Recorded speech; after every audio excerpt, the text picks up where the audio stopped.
yeah, I have totally surrendered. Like, he's my God. My God is my friend, my guide, my support, everything. But in spite of all this, I have abundance of good things in life. Wherever I go, I end up meeting good people, wonderful people, good things, best things, wonderful husband, a lovely angel-like daughter who's so understanding. In spite of all the good things, everything, comforts, everything I have today. But in spite of all this, even if it's like telling that in spite of all this, I have the sense of insecurity sometimes. And I really want to overcome that. And lead a very I'm leading happiest life, the most happiest life. I want to come out of this insecurity that I have, the fear. Like sometimes I worry what would happen tomorrow, maybe what future. I'm not very sure. Some sort of insecurity is there. That means I know even if I have the insecurity, I'm doubting my trust in my God. But I really want to overcome how to overcome this insecurity. Okay, very good. Give a big hand. First, recognize this. This is how the mind plays games. She says she has everything. Beautiful husband, angel-like daughter, everything. But. One but. This is how mind plays games. Do you want to get sucked into this mind game or not? You have to make a decision. In my book, I think in my book on Looking Life Differently, I give this example. There's a beautiful Sanskrit play, a Buddhist Sanskrit play, which I put it in my book there. Beautiful Buddhist Sanskrit play. It is written in Sanskrit, depicting the life of Lord Buddha, how he attained enlightenment. That inspires me very much, this thing there, which I mentioned in the book if you have read that. Right? It goes like this, that Buddha is sitting and meditating. The practice of Buddhist meditation is just like us, it's upeksha it is called. We call it as sakshi, they call it as upeksha, be an onlooker. Buddha is sitting and meditating, alright, and now Buddha's mind is done, a psychodrama is done. Buddha's mind, a psychodrama is being done. What is a psychodrama? What happens is meditating, now you find, right, there is, suddenly the mind gets with hundreds of tigers attacking Buddha. It wants to distract out of meditation. No?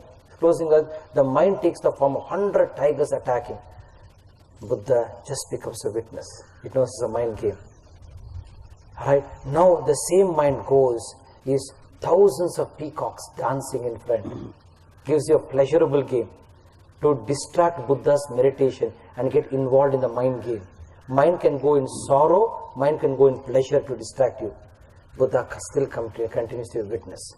So the whole Sanskrit play goes that the mind takes up forceful, tigers, line attacking you. If this does not work, it tries beautiful damsels dancing, peacocks dancing, and tries to distract Buddha from being a witness.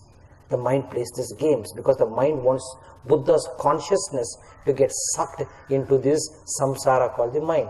Finally, the mind does a trick. It does is, now what the mind does is, it turns into a small child sinking in the ocean. Sinking in the ocean, alright, and as it's sinking, the hand is put out, save me, save me, save me. Alright, and suddenly Buddha slightly gets identified to save and takes his hand now to pull the child from the thing. As the child is being pulled out, now it is no more a child of a hand of a child. A huge dragon comes out with all his hoods and tries to pull Buddha into the from being a witness. The mind plays these games because the mind wants Buddha's consciousness to get sucked into this samsara called the mind. Finally, the mind does a trick. It does is, now what the mind does is, it turns into a small child sinking in the ocean. Sinking in the ocean, alright, and as it's sinking, the hand is put out, save me, save me, save me. Alright, and suddenly Buddha slightly gets identified to save and takes his hand now to pull the child from the thing. As the child is being pulled out, now it is no more a child of a hand of a child. a huge dragon comes out with all his hoods and tries to pull, right, Buddha into the ocean.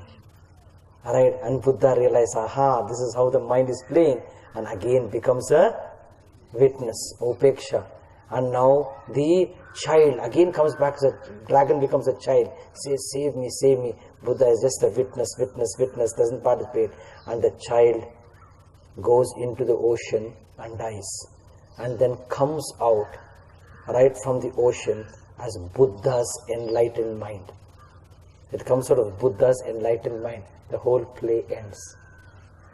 The play shows your mind plays all types of games to suck you into this whirlpool. You should be a witness. Don't get sucked into this game. Right? You have everything God has given you, and your mind says, I have insecurity. And I'm sure if that also is given, something else will be there. I can assure you, people who are tremendously secure, alright, they'll have something else which is there. This is how the mind keeps. This mind can never be satisfied, says Lord Buddha. This mind can never be satisfied, says Buddha. So therefore, best is go beyond the mind. Go beyond the mind. And to go beyond the mind is the game of being a witness.